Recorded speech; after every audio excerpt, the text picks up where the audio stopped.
Bajaj motorcycles ने अपनी Bajaj Pulsar NS 200 को 2024 के लिए अपडेट कर दिया है और अब इस मोटरसाइकिल की कीमतों को भी 7-8 हज़ार रुपए तक बढ़ा दिया गया है। और 7-8 हज़ार रुपए ज्यादा देने के बाद अब इस मोटरसाइकिल में आपको कुछ नए फीचर्स दिए जा रहे हैं, जैसे कि फुल्ली डिजिटल इंस्ट्रूमेंट क्लस्टर अब इस मोटरसाइकिल में आपको दिया जा रहा है और भी कुछ नए फीचर्स ऐड किए गए हैं। तो दोस्तों आज की इस वीडियो में आपसे ये बजाज पल्सर NS 200 2024 मॉडल के बारे में ही डिटेल में बात करने वाला हूँ कि अब ये मोटरसाइकिल आपको कितने की ऑन रोड पड़ने वाली है, क्या क्या इसमें आपके पास कलर ऑप्शंस है और ये जो भी नए फीचर्स मोटरसाइकिल में ऐड किए गए ये 7-8 हज़ार रुपए के हिसाब से वर्ती भी है या फिर नहीं है, ये सारी की सारी बातें आज की इस वीडियो में आपसे करने वाला हूं। और सबसे पहले ये बजाज पल्सर NS 200 के मामले में भी फ्रंट प्रोफाइल से ही शुरू करते हैं। तो दोस्तों फ्रंट में अगर आप इसका मडगार्ड देखेंगे, अगर आप इसके सस्पेंशन को देखेंगे, ब्रेक्स को देखेंगे या फिर अगर आप इसके टायर को देखेंगे तो यहाँ पर कोई भी ऐसे चेंजेस नहीं किए गए हैं। जैसे कि 2023 में इस मोटरसाइकिल में आपको अपसाइड डाउन सस्पेंशन दे दिए गए थे, तो वैसे ही आपको 2024 में भी दिए जा रहे हैं। इस मोटरसाइकिल के फ्रंट में आपको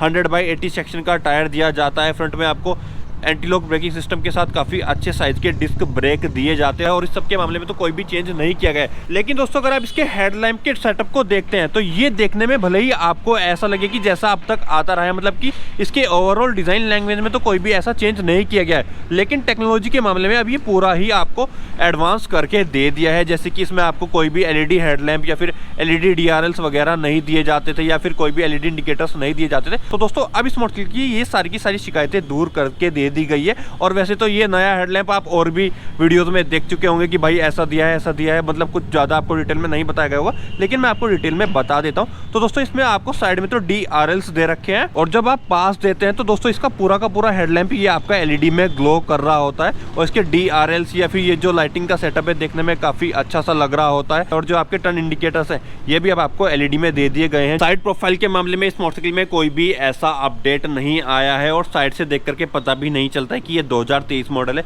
या फिर 2024 मॉडल है, क्योंकि अगर आप इसके कलर ट्रीटमेंट को देखेंगे, ग्राफिक्स को देखेंगे तो इन मामलों में भी कोई भी ऐसे चेंजेस नहीं किए गए हैं। जैसे कि इस मोटरसाइकिल में आपको 12 लीटर का फ्यूल टैंक दिया जाता था तो वो दोस्तों अभी भी आपको दिया जा रहा है। बाकी अगर आप नीचे देखेंगे तो इस मोटरसाइकिल में आपको 200 सीसी का लिक्विड कूल्ड इंजन दिया जाता है जो कि आपकी 24 bhp के आसपास तक की पावर निकालता है और ये मोटरसाइकिल काफी पावरफुल भी होती है। बाकी अगर आप माइलेज के मामले में बात करते हैं तो ये मोटरसाइकिल आपको यही कोई 35 से 40 किलोमीटर के आसपास का ही माइलेज दे पाती है, क्योंकि इस मोटरसाइकिल का कर्व वेट भी काफ़ी ज़्यादा हो जाता है। इस मोटरसाइकिल का कर्व वेट 158 किलो के आसपास है, जो कि मेरे हिसाब से थोड़ा सा ज़्यादा हो जाता है। तो बजाज वाले अगर इस मोटरसाइकिल का थोड़ा सा कर्व वेट भी कम कर दें तो वो और थोड़ा सा ज़्यादा बेहतर रहेगा। बाकी अगर आप ग्राउंड क्लियरेंस के मामले में बात करते हैं तो इस मोटरसाइकिल का ग्राउंड क्लियरेंस 170 mm के आसपास है, जो कि इस मोटरसाइकिल के लिए काफ़ी अच्छा है। ये मोटरसाइकिल जल्दी से आपकी कहीं पर टच नहीं होने वाली है। सीट्स वगैरह के मामले में इस मोटरसाइकिल में आपको स्प्लिट सीट दी जाती है, जिन पर सीटिंग पोस्चर भी आपका काफ़ी अच्छा आता है और ये सीट काफ़ी स्पेशियस भी होती है और काफ़ी कंफर्टेबल ये सीट आपके लिए रहने वाली है।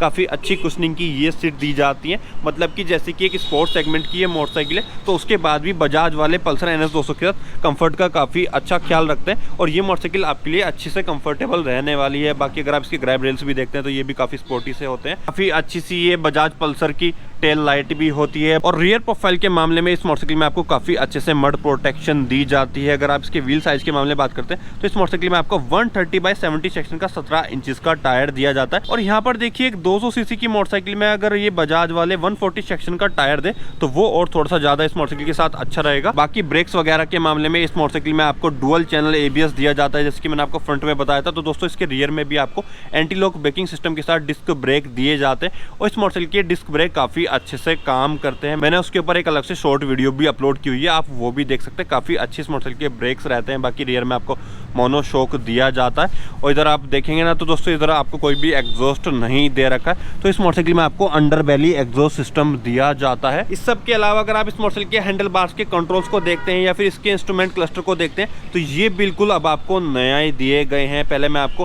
हैंडल बार्स के कंट्रोल ही दिखा देता हूँ। तो दोस्तों ऊपर तो आपका लो बीम, हाई बीम और पास स्विच हो गया, उसके बाद आपको एक M बटन दिखाई दे रहा है, उसके नीचे आपका इंडिकेटर का बटन हो गया और उसके नीचे हॉर्न बटन हो गया। मैं आपको हॉर्न भी सुनवा देता हूँ। काफ़ी ठीक ठाक साउंड का इसमें आपको हॉर्न दिया जाता है। वहीं पर जो राइट हैंडल है इधर आपका किल स्विच हो गया और उसके नीचे लाइट के लिए एक अलग से बटन हो गया, जिससे कि बेसिकली आपका हेडलैम्प ऑन होता है और उसके नीचे आपका इलेक्ट्रिक स्टार्ट का बटन हो गया। और ये जो इसका नया फुल्ली डिजिटल इंस्ट्रूमेंट क्लस्टर है ये आपको नेगेटिव लेआउट में दिया गया है, मतलब कि जो इन्फॉर्मेशन है वो आपकी व्हाइट कलर की आती है और जो बैकग्राउंड है वो आपका ब्लैक कलर का हो गया। और यहाँ पर देखिए ये देखने में ठीक ठाक ही लग रहा है और मेरे हिसाब से ये थोड़ा सा और बड़ा हो सकता था और थोड़ा सा बेहतर हो सकता था। और ये नेगेटिव इंस्ट्रूमेंट क्लस्टर की जगह अगर ये पॉजिटिव ही देते, मतलब कि ब्लैक कलर में आपके नंबरिंग आ रखी होती है और व्हाइट कलर का बैकग्राउंड होता, तो वो देखने में और ज़्यादा विजिबल रहता है। बाकी इसके बीच में आपको सेंटर में काफ़ी ठीक ठाक साइज़ का स्पीडोमीटर दिया जाता है, उसके बराबर में आपका गियर पोजीशन इंडिकेटर हो गया, उसके बराबर में आपका एक छोटा सा फ्यूल गेज हो गया और ऊपर आपका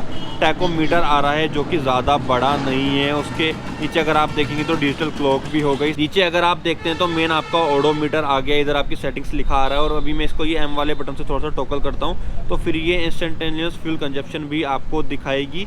उसके बाद ट्रिप ए ट्रिप बी की इन्फॉर्मेशन हो गई और ये मोटरसाइकिल आपको ट्रिप ए और ट्रिप बी दोनों पर ही आपको एवरेज फ्यूल इकोनॉमी भी दिखाती रहेगी, मतलब कि अब इसमें आपको एवरेज फ्यूल कंजप्शन जैसे फीचर्स भी दे दिए गए हैं। और उसके अलावा इस मोटरसाइकिल में आपको ब्लूटूथ ऐप कनेक्टिविटी जैसे फीचर्स भी दिए जाते हैं, जिनके ऊपर मैं आपको एक अलग से वीडियो बना करके ही बताऊंगा कि क्या इसके ये फीचर्स होते हैं और कैसे ये आपका एम वाला बटन काम करता है जब आप ये मोटरसाइकिल ब्लूटूथ से कनेक्ट कर लेते हैं। और ये नए इंस्ट्रूमेंट क्लस्टर के साथ साथ इसमें आपको यूएसबी चार्जिंग फीचर्स भी दिए गए हैं, जैसे कि आप साइड में देख रहे हैं तो आपको अलग से दे रखा है। तो दोस्तों यहाँ पर आप देख रहे हैं कि यहाँ पर आप अपना यूएसबी केबल लगा करके अपने स्मार्टफोन वगैरह भी चार्ज कर सकते हैं। तो दोस्तों देखिए ये नए फीचर्स तो इस मोटरसाइकिल में अब आपको दिए गए हैं और लाइटिंग के मामले में तो मैं कोई शिकायत नहीं कर सकता हूँ, लाइट्स तो अच्छी लग रही है, लेकिन इंस्ट्रूमेंट क्लस्टर अभी भी इतना कोई ज़्यादा एडवांस नहीं है, काफ़ी बिजी सा लग रहा है। जो इन्फॉर्मेशन है वो काफ़ी छोटी छोटी आ रही है। तो अगर ये और थोड़ा सा बड़ा होता और थोड़ा बेहतर तरीके से इसमें इन्फॉर्मेशन और फीचर्स दिए जाते तो ये और थोड़ा सा ज़्यादा बेहतर रहता। तो दोस्तों ये जो भी नए अपडेट्स और नए फीचर्स इस मोटरसाइकिल में ऐड किए गए हैं इनके बारे में तो मैंने आपसे डिटेल में बात करी ली है। अब अगर परफॉर्मेंस के मामले में बात की जाए या फिर इसके इंजन वगैरह के मामले में बात की जाए कि ये मोटरसाइकिल रोड पर चलती कैसी है, तो दोस्तों देखिए मैकेनिकली इस मोटरसाइकिल में कोई भी ऐसा चेंज नहीं किया है। जैसे ये मोटरसाइकिल 2023 में लॉन्च हुई थी, जब इसमें ये अपसाइड डाउन सस्पेंशन दे दिए गए थे, अभी भी ये मोटरसाइकिल वैसी ही है, मैकेनिकली सारी की सारी स्पेसिफिकेशंस वही सब है। और अगर आपको इसके बारे में और डिटेल में भी जानना है कि ये मोटरसाइकिल रोड पर कैसी चलती है या फिर क्या इसकी और स्पेसिफिकेशंस है, तो दोस्तों उसके ऊपर मैंने रिसेंटली एक वीडियो बनाई है और इस मोटरसाइकिल को अच्छे से रोड पर टेस्ट करके आपको दिखाया है। तो दोस्तों अगर आपको इसके बारे में और डिटेल में जानना होगा तो आप वो रिव्यू वाली वीडियो भी देख सकते हैं। और अब ये पर्टिकुलर 2024 मॉडल पर मैं अपना वर्डिक्ट दूं तो दोस्तों पहले इस मोटरसाइकिल की एक शोरूम की मतलब 1,50,000 रुपए के आसपास होती थी, जो कि अब ये 1,57,000 रुपए के आसपास हो गई है, मतलब कि एक शोरूम कीमत इसकी 7-8 हज़ार रुपए तक बढ़ चुकी है। और अब ये मोटरसाइकिल आपको ऑन रोड यही कोई 1,85,000 1,86,000 रुपए के आसपास पड़ने वाली है। और कलर ऑप्शंस के मामले में 2024 में इस मोटरसाइकिल में आपको ब्लैक, व्हाइट, रेड और ब्लू ये 4 कलर ऑप्शंस अवेलेबल कराए गए हैं। और इन चारों में से ही मुझे जो सबसे ज़्यादा देखने में अच्छा लगता है वो ये ब्लैक वाला ही लगता है। ये ब्लैक कलर ही इस मोटरसाइकिल पर सबसे ज़्यादा सूट करता है। और मेरे हिसाब से तो इस मोटरसाइकिल के लिए जो 7-8 हज़ार रुपये बढ़ाए गए हैं ये कहीं ना कहीं पूरे अच्छे से वर्थ है, क्योंकि अब इस मोटरसाइकिल में आपको चारों ही LED इंडिकेटर्स भी दे दिए गए हैं, नया हेडलैम्प सेटअप दिया गया है, पूरा ही आपको LED में दे दिया गया है, नया डिजिटल इंस्ट्रूमेंट क्लस्टर दिया गया है जिसमें कि आपको ब्लूटूथ ऐप कनेक्टिविटी जैसे फीचर्स भी दे दिए। तो मतलब कि अगर आप कीमतों के हिसाब से देखते हैं तो बजाज वालों ने कोई ऐसे बहुत ज़्यादा पैसे नहीं बढ़ाए हैं। 7-8 हज़ार रुपये के लिए जो चीज़ें अब इस मोटरसाइकिल में आपको अवेलेबल कराई गई है ये सारी की सारी वर्थ है। और मेरे हिसाब से तो बजाज थोड़ा सा लेट हो गया है। अगर बजाज ये 2023 के टाइम में ये फीचर्स ऐड करके दे देता तो फिर वो और ज़्यादा बेहतर रहता, बजाज को 2-2 बार इस मोटरसाइकिल पर काम ना करना पड़ता। जैसे कि 2023 में तो ये मोटरसाइकिल मैकेनिकली काफ़ी अपडेट की गई थी, इसमें अपसाइड डाउन सस्पेंशन या फिर और भी चीज़ें दी गई थी। तो उसी टाइम पर अगर ये बजाज वाले इसमें नया इंस्ट्रूमेंट क्लस्टर और नया हेडलैम्प का सेटअप दे देते तो वो और थोड़ा सा ज़्यादा बेहतर रहता। तो दोस्तों ये तो हो गया बजाज पल्सर NS 200 पर मेरा वर्डिक्ट। बाकी आपका इस मोटरसाइकिल पर क्या कहना है, आपको ये मोटरसाइकिल कैसी लगती है या फिर आपके हिसाब से इस मोटरसाइकिल में और क्या क्या अपडेट्स होने चाहिए वो सब आप कमेंट करके ज़रूर बताइएगा। और बस आज की इस वीडियो में इतना ही और मैं मिलता हूँ अब आपसे अपनी अगली वीडियो में।